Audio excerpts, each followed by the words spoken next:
Today is September 16th. I'm really happy to show you a beautiful and well-maintained vegetable garden. This garden is in our church premises. We have a ministry here called Green Army, and the main idea of Green Army is to give awareness to people about how to protect and preserve our Mother Nature. This garden is very beautiful and looks fruitful because of the hard work of Mr. Mattai Chernat and his family. He is in charge of our Green Army. He comes to the garden every day and maintains it very well.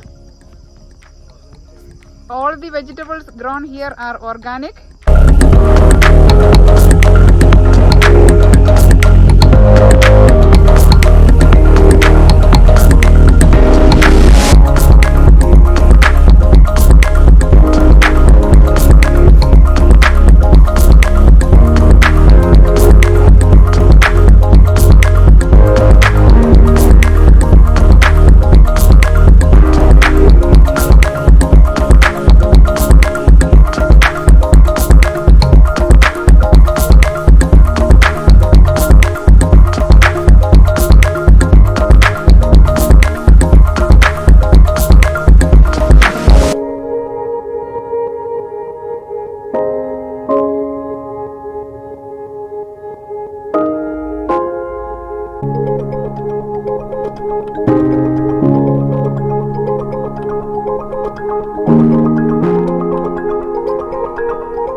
You